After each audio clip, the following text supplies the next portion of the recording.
I'm Sara, and I'm a Curated ski expert. I've helped thousands of people find the right gear for them on Curated. Today we're at Copper Mountain, and I demoed this Nordica Santa Ana 88. The brand claims this is an all-mountain intermediate advanced ski. Just so you know, we're not sponsored by any brand, so all of these reviews are completely unbiased, just what we thought of the skis when we skied them. And don't forget, if you want help finding the right skis for you, click on the link in the description and you'll get connected with an expert like me to help you find the perfect setup.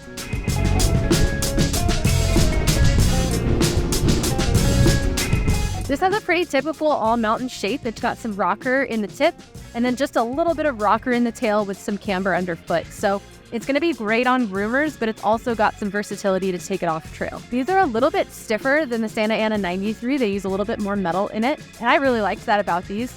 These aren't the stiffest ski out there, but they hold up pretty well for somebody who's an intermediate or advanced skier. I felt like this had fantastic edge hold.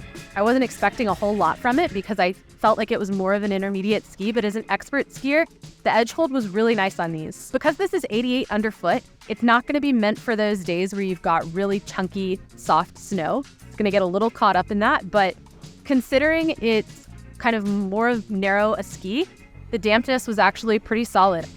Someone on the East Coast who's skiing late in the day, the snow's gotten kind of chopped up, this would be a really awesome option because of that dampness. These held up pretty well at speed. There was definitely a speed limit eventually, but for most people who aren't flying down the mountain, it's going to do just fine. Given the lightness of the ski and the waist width, they turn on a dime. You tell them what to do and they do it. They're so responsive. I felt that when I was in tighter mogul fields, I felt that when I was wading through trees, and I felt that when I was on steeper and flatter groomers. I felt like it was really easy to be in command of these skis and have them be responsive in return.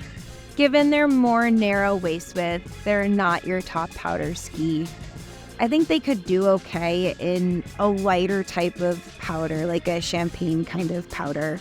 If you were skiing heavier powder, more damp powder, East Coast type of powder, I think they would have a tough time pushing through it.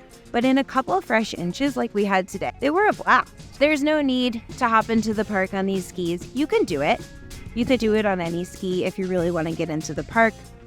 They wouldn't have an issue with it because they're a little more narrow. They might be a little more nimble in there and not the heaviest ski you could potentially be taking in there, which is a good thing, but they are not primarily a park ski. Anyone who wants to hop on the Santa Ana 88s, my first thing I would tell you is try them in the moguls, try them in the trees. You're going to be so happy on them.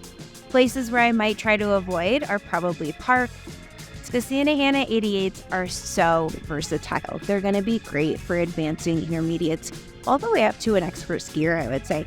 An expert skier who isn't the fastest down the mountain is going to be really happy. Living the Vida Loca. Skis work differently for different types of skiers. So if you want to find the ski that's perfect for you, reach out to me or an expert like me on Curated and we'll get you all hooked up. And if you like this video, make sure to hit subscribe to watch more from Curated.